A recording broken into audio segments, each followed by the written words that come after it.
Start करते हैं रेडविन analysis and जो भी रिजेक्शन या रिवर्क उसकी एक्टिविटी क्या होती है, और उसमें वाइब एनालिसिस समझेंगे। उसके बाद हम समझेंगे 8D प्रॉब्लम सॉल्विंग मेथडोलॉजी क्या है, इसके बारे में बात करेंगे हम, और ये सारे हमारे टॉपिक्स रहेंगे। ये डीप एनालिसिस करेंगे हम इसकी एक्टिविटी के साथ, ठीक है। तो जैसे आप लोगों ने इसमें कमेंट किया कि सबसे ज्यादा जो वोट मिला वो मिला मेरे को रेडविन एनालिसिस का, जो कि 56% था, 5S का था 25% और MSA का था 19%। ये रेफर किया था। अगर कमेंट के हम बेस पे बात करें तो कमेंट में भी हमारे रेडविन एनालिसिस का एक था, और यही हमारा इसमें से 5S का था। रेडविन के 2 कमेंट थे इसमें बात करें तो 8D और 5S का, जिसकी 7 क्वेश्चन टूल का कमेंट भी हमारे लगभग सेम ही थे। तो हम इस बेस पे इसको हम एक्टिविटी लेके चल रहे हैं, ठीक है। तो हम इसी तरफ से हर संडे को एक क्लास रहेगी, हमारी लाइव क्लास रहेगी। जो भी इसमें ज्वाइन करना चाहते हैं वो कमेंट कर सकते हैं। तो ये चूजेबल होता है, आप इसमें से वोट कर सकते हैं, कमेंट कर सकते हैं आपको किस टॉपिक पे ट्रेनिंग चाहिए। तो ये टॉपिक दिए हुए हैं, अब जिसमें से जो ज्यादा कमेंट्स होंगे, जिस टॉपिक पे ज्यादा कमेंट्स होंगे, तो इस व्यू के कमेंट बॉक्स में लिख सकते हैं, उसी पे हम इसको ट्रेनिंग कराते हैं फ्री ऑफ कॉस्ट, और डीप एनालिसिस करते हैं। तो आप लोग जिसके बेस पे आप कमेंट कर सकते हैं, ठीक है। तो ये पूरा डिटेल दी गई है। तो आइए अब हम शुरू करते हैं क्लास को। तो ये मेरा CV है, आप CV देख पा रहे हैं, और ये मेरी सर्विस है। अगर आप कुछ सर्विस लेना चाहते हैं तो मेरे से कांटेक्ट कर सकते हैं। ये ट्रेनिंग्स वगैरह होती हैं, ट्रेनिंग भी ले सकते हैं, ऑनलाइन और ऑफलाइन दोनों प्रकार की ट्रेनिंग कराता हूं मैं। ऑनलाइन जैसे आपकी लाइव क्लास हो रही है, इसी टाइप से आपकी ऑनलाइन ट्रेनिंग्स होती है। और ऑफलाइन की बात करें हम, तो ऑफलाइन हम कराते हैं आपकी इसमें कंपनियों में, आप अपनी कंपनी में ट्रेनिंग करा सकते हैं। ये सारी एक्टिविटी रहेंगी आपकी, और ये रिकॉर्डिंग वीडियो रहेगी आपको यूट्यूब के में मिल जाएगा आपको। अभी मैं अपलोड कर दूंगा इसको, है ना। तो इसलिए म्यूट रखें, आपको अच्छी क्वालिटी मिलेगी, और बार बार रिपीट करके भी सुन सकते हैं इस वीडियो को, ठीक है। तो हमारा जो ट्रेनिंग का एजेंडा रहेगा, ये एजेंडा रहेगा, इसको हम समझेंगे। ये हमारा कंटेंट्स हैं, इस हम कंटेंट को डीप में एनालिसिस करेंगे, है ना। तो सबसे पहले हम बात करते हैं रेडविन एनालिसिस। रेडविन एनालिसिस क्या है? जैसे कि आपने देखा होगा आपकी कंपनी में बहुत सारे पार्ट्स बनते हैं, बहुत सारे प्रोसेस होते हैं, है ना। उस प्रोसेस में कुछ ऐसे पार्ट बन जाते हैं जो संदेहजनक होते हैं। इनका डिसीजन देना उस समय पॉसिबल होता है, ओके है या नॉट ओके है, आप डिसीजन नहीं दे सकते। ऐसे पार्टों को आप एक जगह कलेक्ट कर लेते हैं। एक रेड कलर का एरिया होता है, या रेड कलर का एक कोई बिन्स होती है, उसमें पार्ट कलेक्ट कर लेते हैं, और बाद में जाके जो CFT की सहायता से आप उसका एनालिसिस करते हैं और उसका डिसीजन लेते हैं, ये ओके है या रिजेक्ट है, या स्क्रैप कर सकते हैं या रिवर्क कर सकते हैं। तो इसी बेस पे हम इसके लिए रेडविन एनालिसिस करते हैं, ठीक है। तो रेडविन एनालिसिस का प्रोसेस भाई CFT ही होता है। CFT की फुल फॉर्म होती है क्रॉस फंक्शनल टीम। तो क्रॉस फंक्शनल टीम इसको डिसाइड करती है कि हम इस पार्ट का किस टाइप से डिसीजन लें। तो आप इस समझ सकते हैं, इस टाइप से रेड बिन बना सकते हैं, ये बिन रख सकते हैं, या इस टाइप से कोई रेड बिन का बॉक्स बना सकते हैं। डिपेंड करता है आपके प्रोडक्ट के ऊपर, आपका प्रोडक्ट कितना बड़ा है। जितना बड़ा प्रोडक्ट है उसी एरिया से आपको हिसाब से आपका रेड बिन एरिया बनाना पड़ सकता है। तो डिपेंड क्या करता है आपका, जो भी आपका प्रोडक्ट का कितना वॉल्यूम है, कितना बड़ा पार्ट है। छोटा पार्ट है तो रेड बिन इस टाइप से बन जाएगा, और बड़ा पार्ट है तो ये इस टाइप से बिन बना सकते हैं। और ज्यादा बड़ा पार्ट है आपका, तो आपको उस कंपनी में कोई एरिया डिसाइड करना पड़ता है, उस एरिया में जाके आप इसको डिसाइड कर सकते हैं, ठीक है। तो इस टाइप से आप रेडविन एनालिसिस का एरिया बना सकते हैं आप जी। अब हम बात करते हैं इसका पर्पज क्या है रेडविन एनालिसिस करने का। तो हम ये कब कब कर सकते हैं बेसिकली, तो देखा जाए तो हम इसको डेली, वीकली, मंथली या शिफ्ट वाइज जब भी हमें एनालिसिस करना होता है, तो जो भी हम इंश्योर करते हैं necessary actions being the taken on daily basis, weekly, monthly. जो भी आपके, मैंने बात करी थी, आपका कोई प्रोडक्ट है आपका, जो आपने पार्ट बनाया, कोई भी पार्ट हो XYZ, अब वो पार्ट आपका रिजेक्ट है या रिवर्क करना है या क्या करना है, डिसीजन नहीं दे पा रहे हैं आप, तो उस पार्ट को आप एक एरिया में रख देते हैं, इसे क्वारंटाइन एरिया भी बोलते हैं। जैसे आपने देखा होगा कोविड के दौरान कोई भी कैंडिडेट्स या कोई भी पर्सन एक ऐसे व्यक्ति के संपर्क में आ जाता जो कोविड हुआ होता है, तो अब वो संदेहजनक हो जाता है कि कोविड है या नहीं है, तो उसको क्वारंटाइन कर दिया जाता था।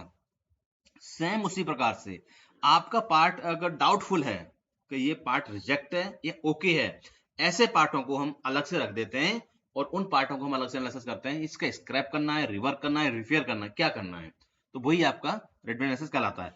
अब इसका पर्पस क्या होता है बेसिकली, अगर देखा जाए तो हमें पीपीएम डाटा मिल जाता है, हमारी कितनी परसेंट कैलकुलेट हुई, हम पीपीएम कैलकुलेट करते हैं, डीपीएम कैलकुलेट करते हैं, इन हाउस जो भी आपका इंस्पेक्शन परसेंटेज रिजेक्शन क्या चल रही है वो, है ना।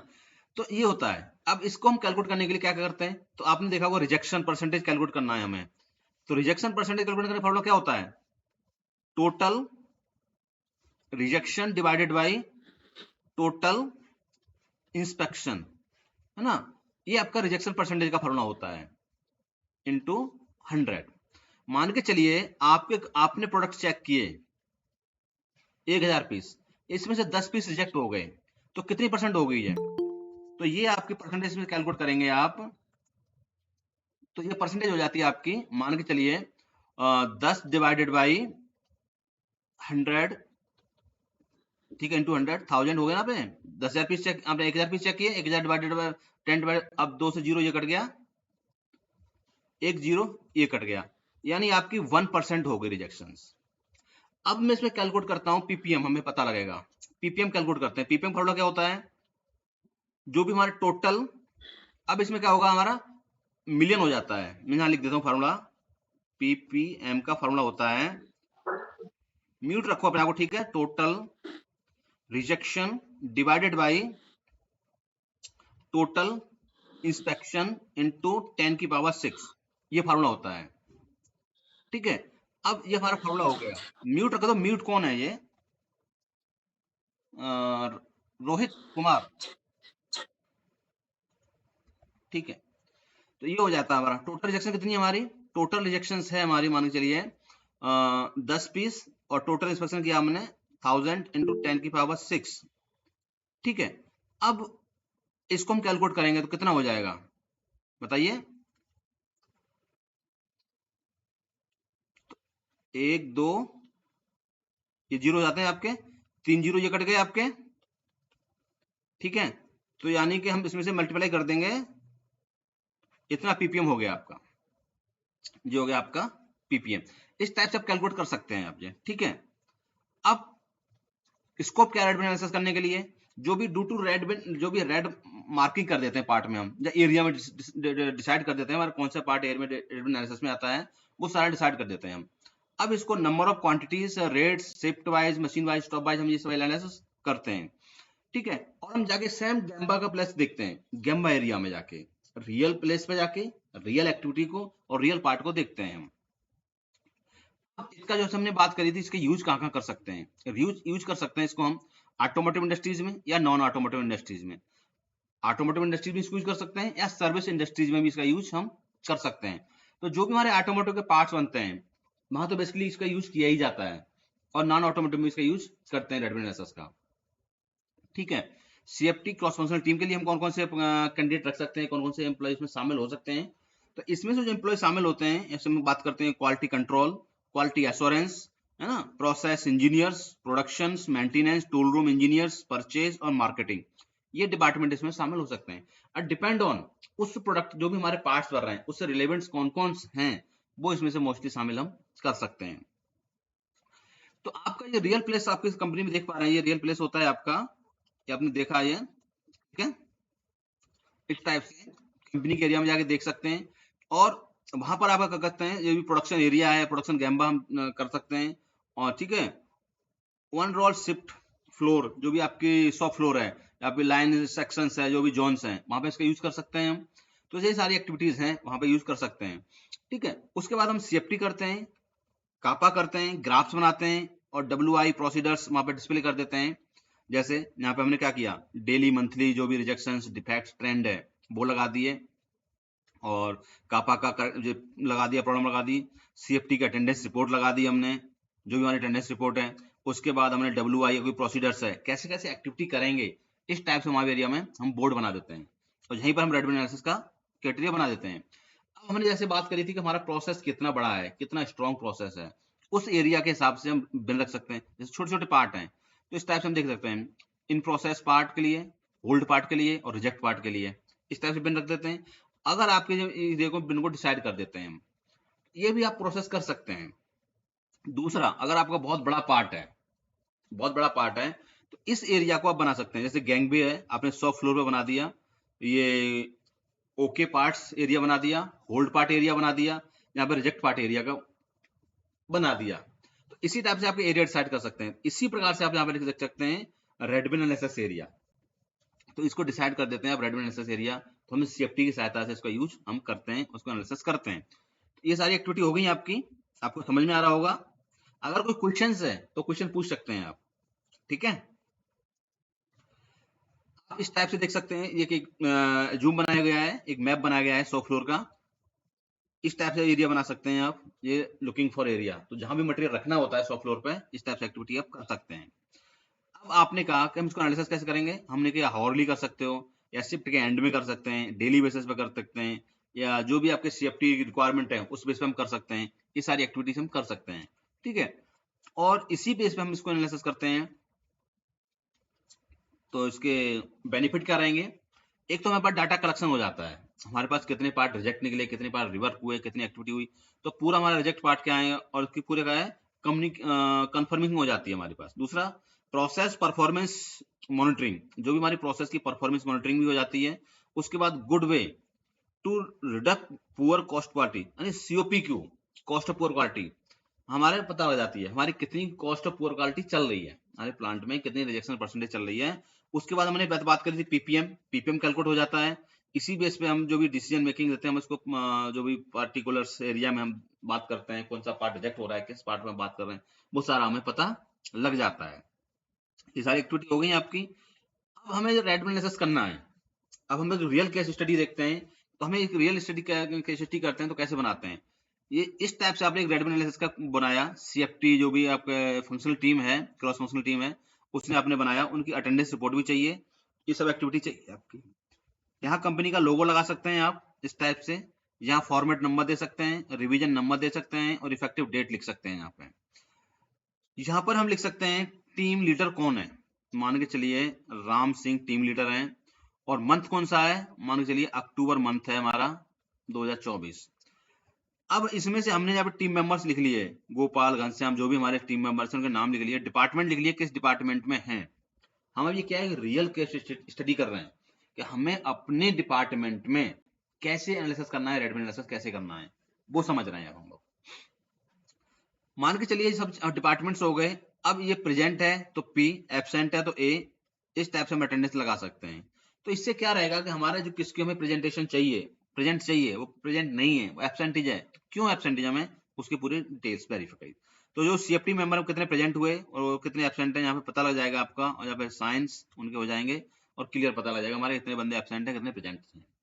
तो किसकी रिक्वायरमेंट थी, कौन नहीं आया, क्यों नहीं आया, क्या रीजन है, उससे हम एनालिसिस कर सकते हैं।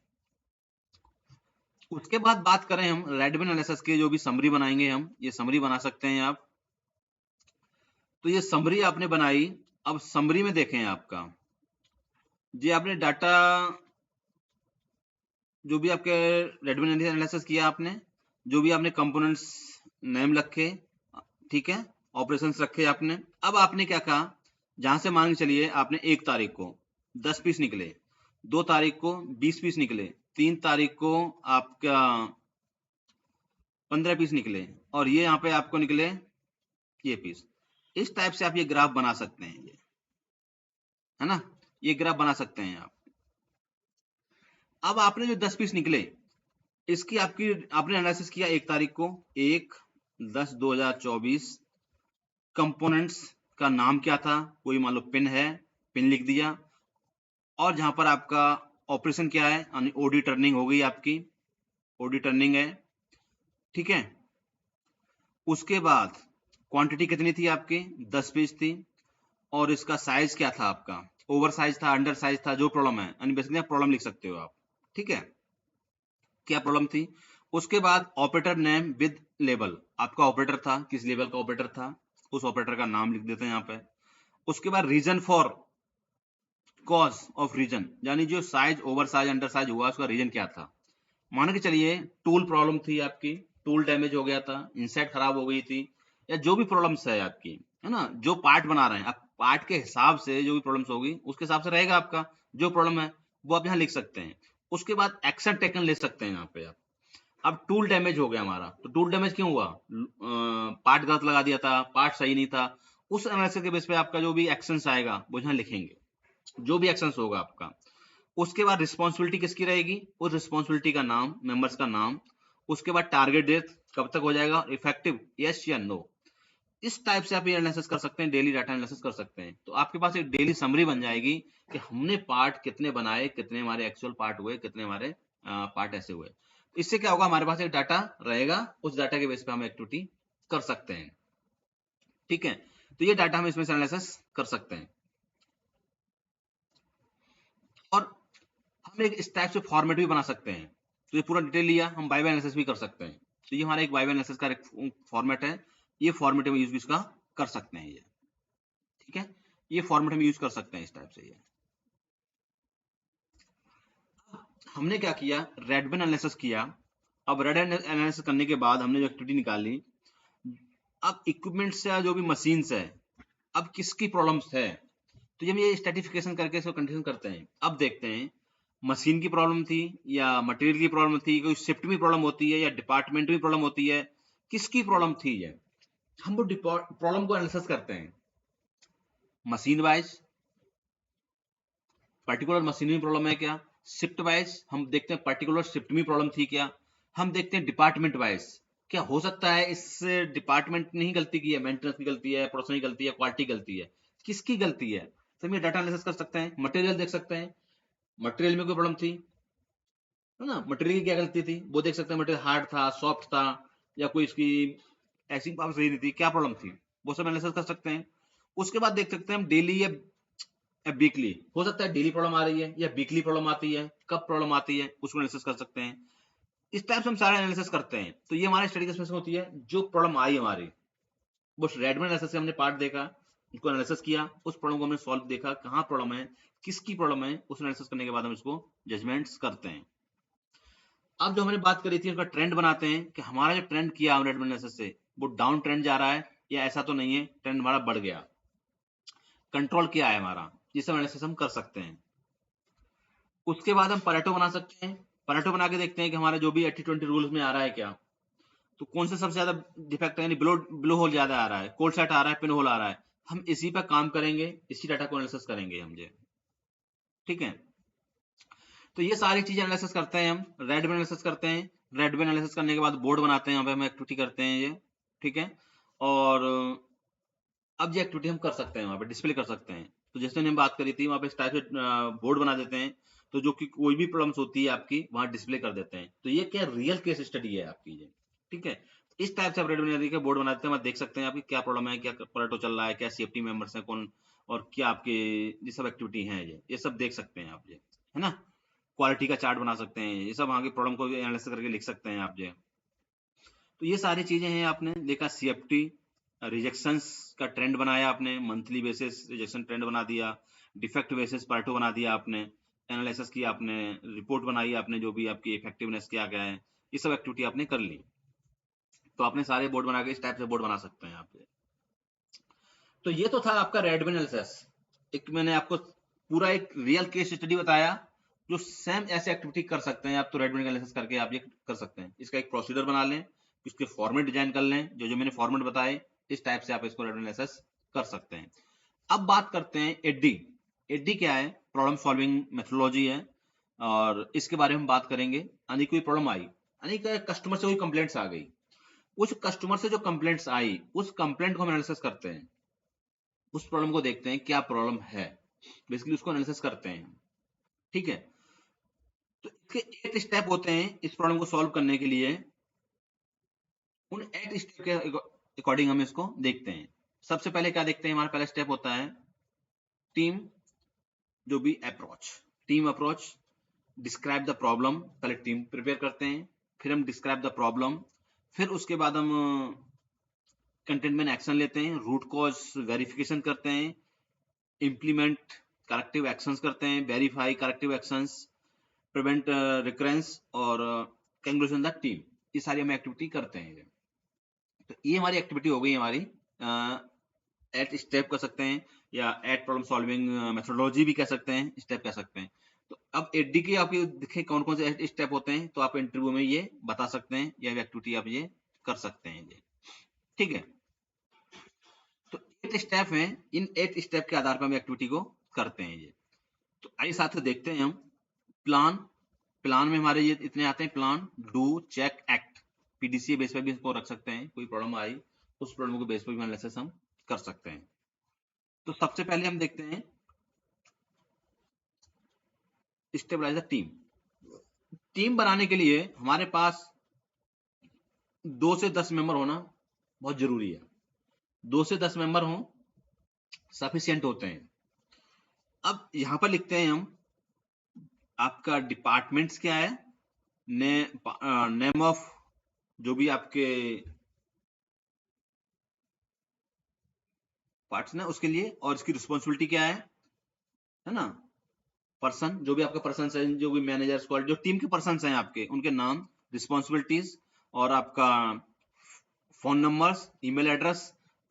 फोन नंबर से आप कांटेक्ट करेंगे, ईमेल एड्रेस से कांटेक्ट कर सकते हैं आप। उसकी रिस्पॉन्सिबिलिटी क्या रहेंगी, यानी जो हम सेफ्टी बना रहे हैं, जो रेड बिन एनालिसिस करने के लिए या फिर 8D एनालिसिस करने के लिए, जो 8D है इसको एनालिसिस करने के लिए हम जो एक टीम बना रहे हैं, उस टीम के लिए आपका डिपार्टमेंट क्या है, किस डिपार्टमेंट लिया है, मान चलिए QA है, प्रोडक्शन है, या मेंटेनेंस है, उनके नाम लिख लिए आपने पर्सन के, रिस्पॉन्सिबिलिटी क्या रहेगी इनकी, ये सब एक्टिविटी आपने लिख ली है। इस टाइप से आप बना सकते हैं ये। अब ये आप टीम बना रहे हैं, टीम बनाने से पहले हमें कुछ एक्टिविटी करनी होती है। तो जो भी CFT बनाते हैं, मल्टी डिसिप्लिन टीम को बनाने के लिए हमें किस किस पर्सन को चूज करना है। अब प्रॉब्लम किस बेस पे आई है, कस्टमर से जो प्रॉब्लम आई है उस प्रॉब्लम के अकॉर्डिंग हम देखते हैं क्वालिटी एश्योरेंस, है ना, प्रोडक्शंस, मार्केटिंग, और प्रोडक्ट जो भी हमारा है, या मैन्युफैक्चरिंग इंजीनियर्स, मेंटेनेंस, मार्केटिंग, या जो भी FG स्टोर या RM स्टोर से आप बंदे कलेक्ट कर सकते हैं। ह्यूमन रिसोर्स, HR की जरूरत है तो किसी को ट्रेनिंग दिलाना है तो HR के पार्टिसिपेट कर सकते हैं। परचेज हो गया, सप्लायर का हो गया, तो ये सारे हम पार्टिसिपेट में सॉल्व कर सकते हैं। इसके बाद हम बात करें इनकी स्किल क्या है। हम टीम तो बना रहे हैं, टीम बनाने से पहले आपको उनकी स्किल देखनी चाहिए। अगर उनकी स्किल परफेक्ट है तो ठीक है, अगर उनकी स्किल सही नहीं है तो आप उनको बनाने से कोई बेनिफिट नहीं होगा, है ना, कोई सजेशन नहीं देगा, कुछ इंप्रूवमेंट नहीं करेगा, तो क्या फायदा होगा। तो इसके लिए उनकी स्किल देना, और कम्युनिकेशन क्या है उसकी। कम्युनिकेशन करने का मतलब है ऐसा नहीं है कि हमने टीम में तो पार्टिसिपेट करा दिया, अब वो उसको जो जजमेंट देना है वो सब सही से नहीं दे पा रहा, ये सारी चीजें, ठीक है। तो जो भी हमारे पार्टिसिपेशन है उसके हम देखते हैं, पूरी एक्टिविटी देखते हैं, और इफेक्टिवनेस क्या है उसकी वो सब देखते हैं। बेटर सोल्यूशन देने वाला हो, सोल्यूशन मोर स्किल एक्टिविटी का देने वाला हो, ये सारी एक्टिविटी हम इसमें देखते हैं। उसके बाद हम प्रॉब्लम को डिस्क्राइब करते हैं, ये प्रॉब्लम कहां पर आई, कैसे है। तो bill through out problem statement, यानी पूरी प्रॉब्लम का स्टेटमेंट लिखना होता है इसमें प्रॉब्लम का स्टेटमेंट लिखना होता है। Communication of the scope, the problem क्या है हमारी प्रॉब्लम, उस वो भी टीम के साथ, जो भी टीम के वर्किंग करने के बाद आपको पूरा पता लगेगा प्रॉब्लम क्या है, उसको हम डिसाइड करते हैं। तो जब भी आपकी रियल केस स्टडी बता रहा हूं आपको मैं, कि जैसे आपने देखा कि प्रॉब्लम आपने लिखा, यह प्रॉब्लम लिख सकते हैं, कस्टमर का नाम, किस कस्टमर से प्रॉब्लम आई है उस कस्टमर का नाम लिख दिया आपने, यहाँ पे कंप्लेंट नंबर कितना चल रहा है वो कंप्लेंट नंबर लिख दिया, यहाँ पर यहाँ पार्ट का नाम लिख दिया, जो भी पार्ट का नाम और नंबर है, मान के चलिए कोई पेन है या कोई गियर है, उसका जो पार्ट नंबर है ये, और कंप्लेंट रजिस्टर्ड डेट, आपने कब कंप्लेंट रजिस्टर्ड डेट की, मान के चलिए आज रजिस्टर्ड की, जो भी डेट को रजिस्टर किया आपने 10 तारीख को रजिस्टर किया आपने 2024 को रजिस्टर की। बैच नंबर क्या था, बैच नंबर हो सकता है, लॉट नंबर हो सकता है ना, तो यहाँ पे लिख सकते हैं लॉट नंबर, जो भी आपका लॉट नंबर है। क्वांटिटी, लॉट क्वांटिटी कितनी थी आपकी, मान के चलिए 3000 पीस थे। उसके बाद इनवॉइस नंबर क्या है, इनवॉइस नंबर किस इनवॉइस की प्रॉब्लम आई है, उसका इनवॉइस की डेट क्या थी, या इनवॉइस की डेट लिख सकते हैं और पूरी प्रॉब्लम लिख सकते हैं यहाँ पे, यानी ओडी ओवर साइज फाउंड या फिर डेंट फाउंड या फिर आपका कोई होल मिस हो गया, कोई जो प्रॉब्लम है आपकी रियल प्रॉब्लम है वो रियल प्रॉब्लम यहाँ पे लिख सकते हो आप। तो ये आपकी रियल प्रॉब्लम्स लिख सकते हैं यहाँ पे। इस रियल प्रॉब्लम के अनुसार आपको पूरा पता लगेगा कि प्रॉब्लम में क्या प्रॉब्लम है, तो ये रियल केस स्टडी लिख सकते हैं यहाँ पे जो प्रॉब्लम है आपकी, जिसमें कस्टमर कंप्लेंट्स आई है। हो सकता है ओडी ओवर साइज हो गई, अंडर साइज हो गई, थ्रेड प्रॉब्लम हो गई आपकी, ब्लो होल हो गया, पिन होल हो गया, कैचिंग हो गया, है ना, कोई प्रोडक्ट का ग्रेन मैच नहीं हुई, कलर मैच नहीं हुआ, जो प्रॉब्लम है वो प्रॉब्लम यहाँ पे आप लिख सकते हैं। उसके बाद आपने लिख लिया, उसके बाद आपका होता है सेकंड आता है, थर्ड आता है आपका कंटेनमेंट एक्शंस। कंटेनमेंट एक्शन क्या है कि आपने प्रॉब्लम आई, प्रॉब्लम डिस्क्राइब कर लिया, प्रॉब्लम समरी लिख लिया आपने, ये प्रॉब्लम थी, जो भी ओडी ओवर साइज मिले या पिनहोल मिले या प्रॉब्लम मिले, जो भी प्रॉब्लम्स मिली आपको, उस बेस पे आपने देखा कंटेनमेंट एक्शन लेना होता है। तो क्या करते हैं आप, सबसे पहले स्टॉपेज द प्रोडक्शन शिपमेंट, आप सबसे पहले उस लॉट, उस प्रोडक्शन का जो प्रॉब्लम आई है उसकी शिपमेंट रोक देते हैं, जहां है उस मटेरियल को वहीं के वहीं होल्ड कर देते हैं मटेरियल को, सारा मटेरियल। उसके बाद एडिशनल जो भी विजुअल्स कंट्रोल, जो भी आपके एडिशनल विजुअल है वो कंट्रोल करते हैं। उसके बाद informing the customers about the problems for verifications of the goods at the call. तो जब आपकी जो भी कस्टमर की प्रॉब्लम्स है उसको देखते हैं, तो कहाँ का प्रॉब्लम भी उसको हम क्या चेक करते हैं, ओके या नॉट ओके में डिसीजन देते हैं। तो जिस जिस एरिया में आपका मटेरियल है वहां पर हम 100% इंस्पेक्शन करते हैं। ये भी रियल केस स्टडी है आपकी, मान चलिए जैसे कि आपने मटेरियल होल्ड कर दिया, प्रोडक्शन में निकले आपके 1000 पीस, ठीक है, नेक्स्ट प्रोसेस में निकले आपके 2000 पीस, इंस्पेक्शन में पड़े हुए हैं 100 पीस, और असेंबली में पड़े हुए हैं आपके 1000 पीस, है ना, डिस्पैच एरिया में रेडी पर डिस्पैच पड़े हुए हैं आपके पास 200 पीस, कस्टमर एंड पे मिले आपको 5000 पीस। अब ये पीस मिले आपके कहां पर, प्रोडक्शन, नेक्स्ट प्रोसेस, इंस्पेक्शंस, और जो भी आपके असेंबली एरिया में, रेडी फॉर डिस्पैच में, कस्टमर एंड पर। तो ये पार्ट्स मिले आपके। अब कितने ओके हैं, कितने नॉट ओके हैं, ये आपके टोटल आपने क्वांटिटी चेक की, ओके मान के चलिए, आपने प्रोडक्शन एरिया में चेक करे तो 1000 के 1000 पीस ओके हैं, तो नॉट ओके एक भी नहीं मिला। अब इसमें से जो भी आपके हैं इमीडिएट एक्शन क्या लिया आपने, आपने को रिजेक्ट होता तो रिजेक्ट करते, तो निश्चित में क्या किया आपने 100% इंस्पेक्शन किया,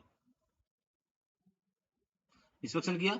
और रिस्पॉन्सिबिलिटी किसकी थी, जो प्रोडक्शन इंचार्ज है आपका आरके गुप्ता जी, किस डेट को किया आपने, यानी 10 तारीख को प्रॉब्लम आई तो आपने 10 तारीख को इसको एक्शन लेना चालू कर दिया आपने, और रिमार्क ओके मिला, लिख दिया।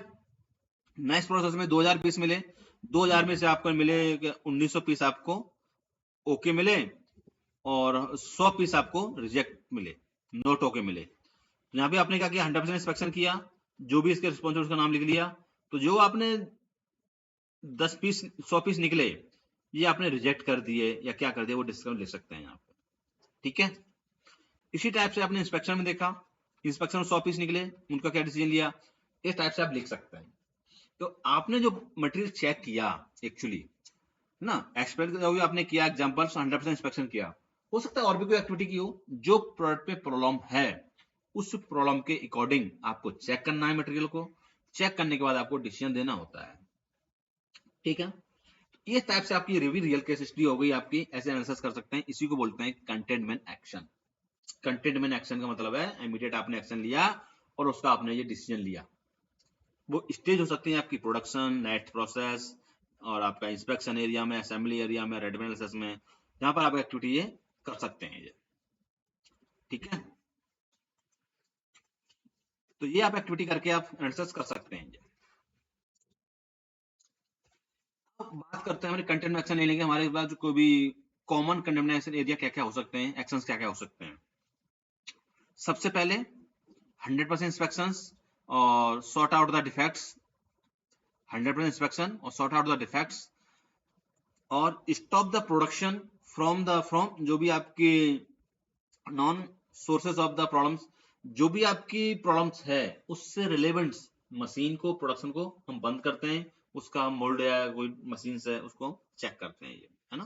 तो वही लिखा हुआ है स्टॉप द प्रॉब्लम, जो भी हमारा प्रोडक्शन और from the non source of the problems. उसके बाद तो जो भी हमारा purchases part rather than make in house, है ना, इन हाउस मॉडल में। और जो भी आपका होता है single sources of on the rather than multiple supplier. अगर कोई आपका सिंगल सोर्स है या मल्टीपल सप्लायर है तो उसको भी एनालिसिस करते हैं किस सप्लायर से प्रॉब्लम आई है, उस सप्लायर का मटेरियल होल्ड करते हैं हम। अगर कोई सप्लायर सेंटर से मटेरियल आई है तो सप्लायर को मटेरियल अलग रखते हैं, उसको हम सेग्रीगेट करते हैं, 100% इंस्पेक्शन करते हैं। तो सप्लायर का अब देखा होगा आपने, कस्टमर कंप्लेंट में जाते हैं तो जब भी आपका मटेरियल होता है एक जगह होल्ड कर दिया जाता है। जो मटेरियल आपने होल्ड कर दिया उस मटेरियल को आप चेक करते हैं, पूरा इंस्पेक्शन करते हैं, आपकी क्या प्रॉब्लम्स है उसको एनालिसिस करने के लिए आप वहां पर देखते हैं इसे, ठीक है। उसके बाद आपको पता रहता है क्या प्रॉब्लम है क्या प्रॉब्लम नहीं है, उसको एनालिसिस करके हम एक्टिविटी को देख सकते हैं। इसके बाद यूज बैकअप, जो भी टूलिंग, जो भी एक्टिविटी है उसको देखते हैं, कोई अदर भी एक्टिविटी हो सकती है। कहने का मतलब है for examples 100% inspection, sorting, check, rework of suspension part, हम इसको एमएसए की स्टडी करते हैं। हो सकता है कोई इंस्ट्रूमेंट में प्रॉब्लम तो नहीं है, ऑपरेटर सही से चेक नहीं कर रहा है ना, कोई इंस्पेक्टर है वो प्रॉपर माल चेक नहीं किया उसने, फाइनल से कैसे पास हो गया, वो सारी एक्टिविटी देखी जाती है ना। इंस्ट्रूमेंट का देखते हैं, इंस्ट्रूमेंट में प्रॉपर कोई वेरिएशन तो नहीं आ गया, कैलिब्रेशन तो नहीं है, कैलिब्रेशन ड्यू डेट तो नहीं है, अगर कैलिब्रेशन सही है तो ऐसा तो नहीं है कि हमारा कैलिब्रेशन वे आउट हो गया हो, कैलिब्रेशन खराब है, तो वो सारे एमएसए में स्टडी कर लेते हैं। उसके बाद जो भी इंस्ट्रूमेंट्स है, इंस्पेक्शंस, जो भी इंस्ट्रूमेंट्स है, इसमें जो भी ऑपरेटर्स हैं, उनका हम सारी एक्टिविटी को चेक कर लेते हैं। तो ये आपका कंटेनमेंट एक्शन हो गया, ये कंटेनमेंट एक्शन आपने ले लिया। तो हमने भी पढ़ा, पहले टीम बनाई हमने, स्टेबलाइज द टीम, टीम बनाने के बाद हमने इसको एक्टिविटी किया, प्रॉब्लम सॉल्विंग को डिस्क्राइब किया, उसके बाद प्रॉब्लम सॉल्व डिस्क्राइब करने के बाद हमने कंटेनमेंट एक्शन लिया, उसके बाद कंटेनमेंट एक्शन के बाद हमने लिया, जो भी हमने कंटेनमेंट एक्शन लिया उसके बेस पे हमने रूट कॉज, जो प्रॉब्लम आई है उस प्रॉब्लम के अकॉर्डिंग हमें रूट कॉज भी लेना होता है। भाई रूट कॉज क्या निकला, इसका रूट कॉज क्या है, तो रूट कॉज जान के हम कैलकुलेट कर सकते हैं, इसमें से एनालिसिस कर सकते हैं कॉज एंड इफेक्ट डायग्राम, हम फिशबोन डायग्राम बना सकते हैं, लाइकली जो भी हमारा पोटेंशियल एंड 7 जो भी आपका इवन जो भी प्रॉब्लम सॉल्विंग होती है उसको रूट कॉज एनालिसिस करने के लिए हम फिशबोन डायग्राम का या कॉज एंड इफेक्ट डायग्राम का यूज करते हैं, ठीक है। तो ये सबसे अच्छा टूल माना जाता है, by analysis, cause and effect diagram, है ना। और जो भी हमारी कोई एक्टिविटी है इंप्रूव करने के लिए, कॉज जो भी डिसीजन मेकिंग की इंप्रूव करने के लिए कॉज एंड इफेक्ट डायग्राम को यूज कर सकते हैं, ठीक है। तो ये भी meeting should be the CFT के द्वारा, जो सीएफटी होती है ना, सीएफटी के द्वारा हम इसका यूज करते हैं। तो इसका एक एग्जांपल दिया गया है, जैसे आप सीएफटी के द्वारा कोई रूट को एनालिसिस करते हैं, इस टाइप से हम फिशबोन डायग्राम बना सकते हैं, ठीक है। तो जैसे फिशबोन डायग्राम बनाते हैं तो यहां से हमने लिया बात की कोई प्रॉब्लम है, कोल्ड शॉर्ट प्रॉब्लम आई हमारे, कोल्ड शॉर्ट प्रॉब्लम किस कारण से आई, क्या रीजन था इसका, मैन की गलती क्या हो सकती है, हमने लिखा मैन की गलती, यानी कोल्ड शॉर्ट आने के लिए डाई कास्टिंग का पार्ट है, यानी हाई प्रेशर डाई कास्टिंग है, जो भी आपका HDFC high pressure die casting machine होती है ना, उसका डाई कास्टिंग का पार्ट था, उसमें आपका कोल्ड शॉर्ट आ रहा था। तो उसमें क्या हो सकता है, साइकिल टाइम मोर कर दिया किसने, ऑपरेटर की नेग्लिजेंसी थी, लेस एयर प्रेशर, उतने एयर प्रेशर जो डाई पे मारनी थी उसने कम की, ये ऑपरेटर की नेग्लिजेंसी है। उसने क्या किया, इम्प्रॉपर कोटिंग नहीं की, डाई कोट लगाते हैं तो डाई पे इम्प्रॉपर कोटिंग नहीं की, इस वजह से कोल्ड सेट आ सकता है। तो साइकिल टाइम मोर करना, लेस एयर प्रेशर करना या इंक्रीज कोटिंग करना, ये सब आपके ऑपरेटर की नेग्लिजेंसी हो सकती है। तो ये आपने फाइंड आउट किए कॉज, और भी कॉज हो सकते हैं, अनस्किल्ड ऑपरेटर हो सकता है, न्यू ऑपरेटर हो सकता है, तो जो भी ऑपरेटर की फाइंडिंग है, अनट्रेंड ऑपरेटर हो सकता है, वो आपको लिखना है किसमें, मैन में। अगली बात करते हैं हम मटेरियल की, मटेरियल में क्या हो सकता है, जैसे लिखा है लो सिलिकॉन कंटेंट्स, यानी उसमें सिलिकॉन की मात्रा कम हो गई थी, एक कंटेंट्स है, उस कंटेंट में सिलिकॉन की मात्रा कम होने की वजह से क्या है, कोल्ड सेट एक एज्यूम किया है। उसके बाद लिखा हुआ है high iron Fe contents, high iron हो गया उसमें, जो एल्युमिनियम का पार्ट था, जो इसकी रेसिपी चाहिए थी आयरन की मात्रा की, वो उसमें से ज्यादा हो गई, इस वजह से भी कोल्ड सेट आ सकता है, फ्लो प्रॉपर नहीं हुआ। अगला हो सकता है लोअर मेटल टेम्परेचर, मेटल का टेम्परेचर लो हो गया था भाई, मेटल टेम्परेचर लो होने की वजह से भी कोल्ड सेट हो सकता है, ठीक है। टेम्परेचर जो भी आइडेंटिटी जो भी इंडिकेट नॉट वर्किंग, तो इसमें से क्या हो सकता है, टेम्परेचर का जो इंडिकेटर है वो नॉट वर्किंग, टेम्परेचर का इंडिकेटर नॉट वर्किंग था। लेस एट द जो भी फंक्शन टेम्परेचर्स, तो जो भी आपका फर्नेस था वो प्रॉपर काम नहीं कर रहा था, जो भी less at the temperature furnace, हो सकता है इसके हीटर वगैरह लगे हों वो प्रॉपर सही से काम नहीं कर रहे थे, तो वो सारी चीज हो सकती है। तो ये मेटल से रिगार्डिंग हो सकता है, तो ये आपका मेटल टेम्परेचर हो सकता है, इससे आपने फाइंडिंग करना है। अब मेथड की बात करते हैं, मेथड में क्या है, मोर डाई कोड्स स्प्रे, यानी कि जो प्रोसेस आपने बनाया था, जो भी आपने प्रोसीजर्स बनाए थे, उसमें लिखा हुआ डाई टेम्परेचर को कितना रेशियो रखना है, किस हिसाब से बनाना है, वो उसमें से मोर हो गया था। टाइम सेट मोर, आपने जो टाइम सेटिंग दिखाई थी, जो स्पेसिफिकेशन थे आपके, स्पेसिफिकेशन मोर कर दिए आपने, ये सारी एक्टिविटी कर दी आपने। उसके बाद less water cooling area, less water cooling area कर दिया आपने। मोर स्प्रे टाइम, स्प्रे का टाइम मोर सेट कर दिया। तो ये सारे आपके मेथड हो सकते हैं, इंस्पेक्शन मेथड, और भी कई सारे मेथड हो सकते हैं, जो प्रॉब्लम्स हैं वो आप समय यूज कर सकते हैं। उसके बाद बात करते हैं हम मशीन की। मशीन में क्या हो सकता है, लो इंटीरियर प्रेशर्स, जो भी आपने नाइट्रोजन प्रेशर से आपने लिया, तो नाइट्रोजन प्रेशर आपका लो हो गया था, है ना, मशीन का जो प्रेशर सेट किया था आपने, नाइट्रोजन प्रेशर लॉस हो गया। Set the volume not as per the standards, आपने स्टैंडर्ड सेट नहीं किया। Less jumping pressure, jumping pressure सही नहीं था, ठीक है। Less all due to the flash from die, ये सब एक्टिविटी हो सकती है। लेस मोर,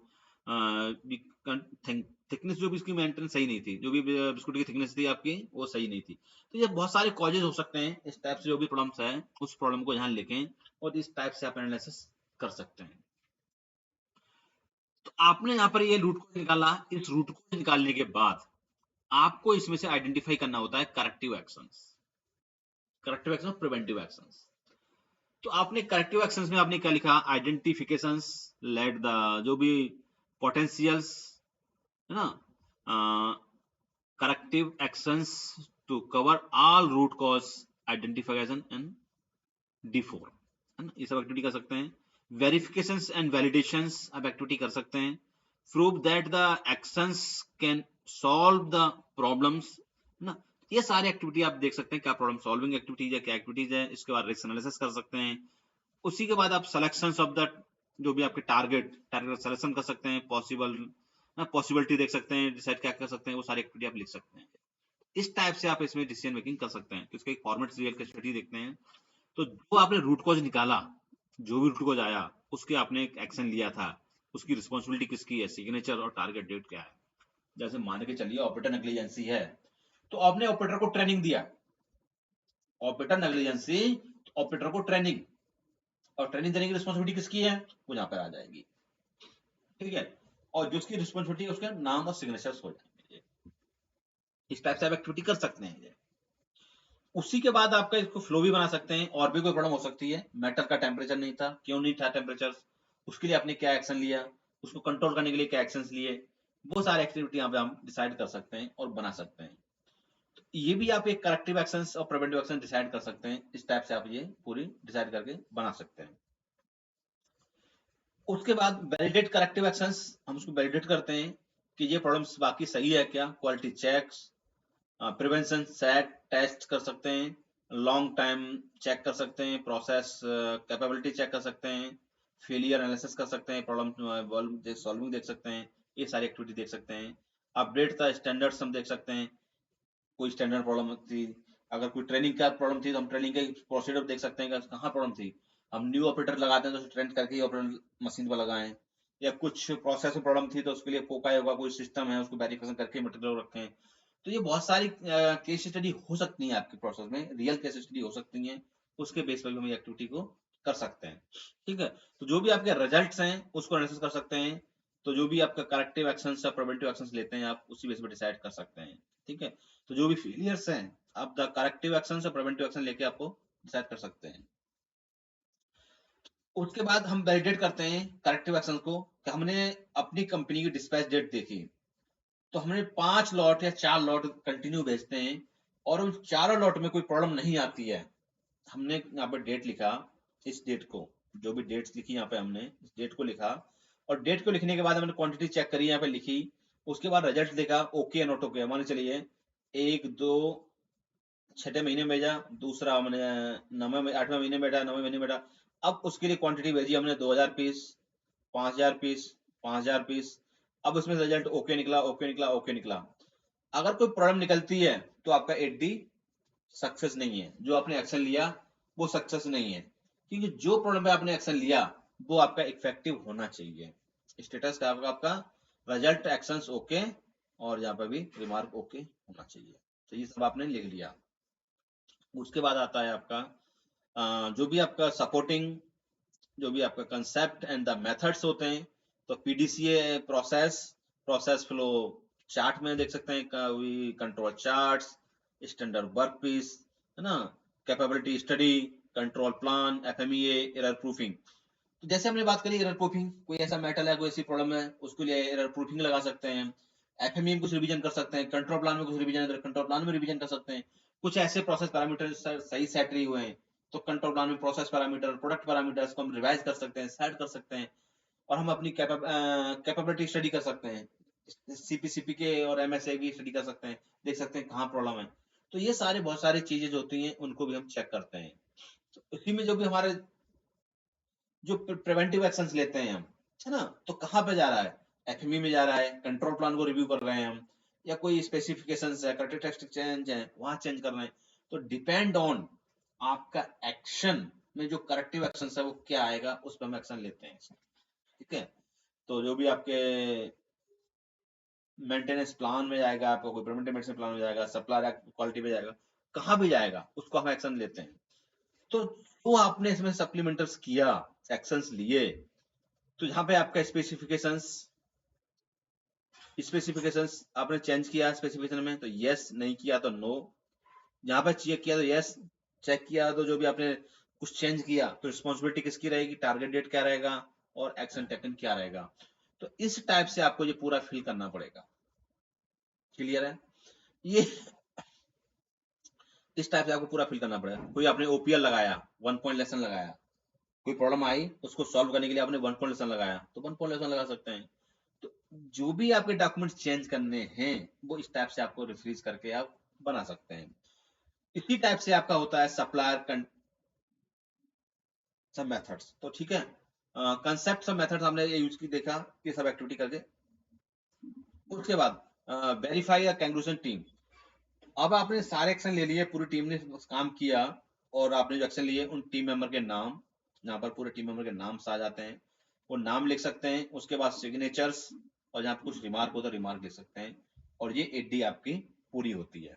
ठीक है, इस टाइप से आपका एडी का जो भी रिजल्ट्स हैं वो पूरे होते हैं। इस टाइप से आप एडी की रिपोर्ट बना सकते हैं। तो मैंने आपको ये एक्टिविटी बताई थी, आपको ये आपने समझी, देखी। ठीक है, इस टाइप से आप एडी का फॉर्मेट्स फिल कर सकते हैं। ठीक है, तो मैंने आपसे फिर बोल रहा हूं, आपको जो भी फ्री ट्रेनिंग चाहिए, तो नेक्स्ट संडे की जो भी फ्री ट्रेनिंग रखनी है वो आप लिख सकते हैं, कमेंट कर सकते हैं किस टॉपिक पे चाहिए। आपको उसी टॉपिक का नाम कमेंट में लिखना है। जैसे 7QC टूल्स, कुछ पेंडिंग बचा हुआ है उसका लिख सकते हैं आप। एमएसए का लिखना तो एमएसए लिख सकते हैं, 5S चाहिए तो 5S की लिख सकते हैं, जीडीएनटी के बारे में चाहिए जीडीएनटी के बारे में लिख सकते हैं। जो टॉपिक चाहिए आपको, तो जिस टॉपिक ज्यादा कमेंट्स आएंगे उस टॉपिक पे नेक्स्ट संडे को फिर फ्री ट्रेनिंग रहेगी इसी टाइप से। तो आप इसमें से लाइव क्वेश्चंस भी पूछ सकते हैं मेरे से अभी, जैसे कोई किसी का कोई क्वेश्चंस है वो पूछ सकते हो भैया आप।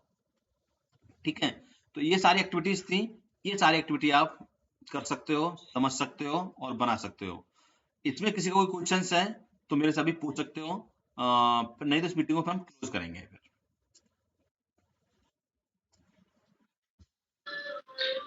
हेलो, हाँ बोलिए। Good morning sir. हाँ गुड मॉर्निंग, बोलिए।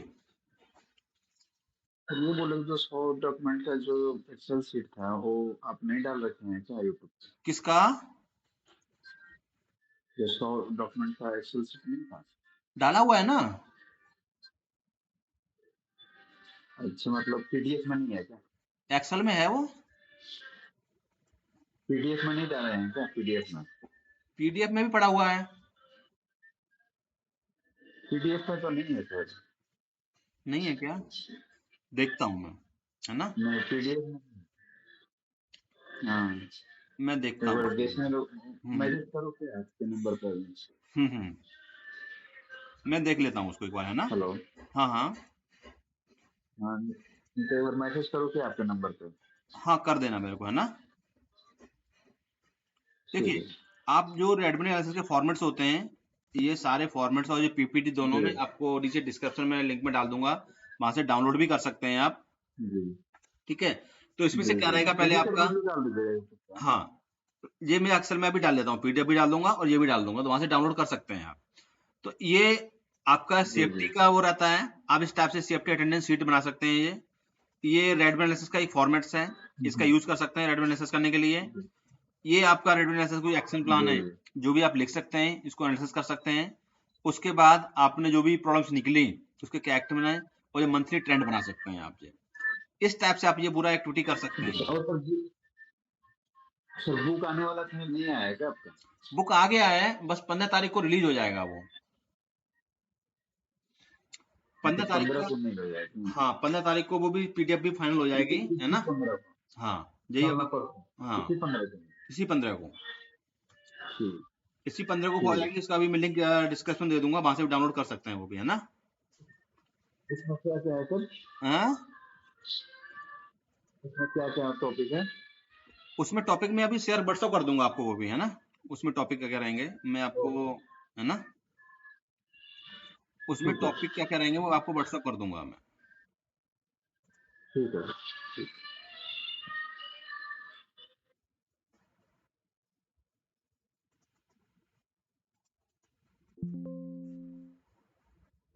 ठीक है, तो और भी कोई क्वेश्चन पूछना है किसी को कुछ?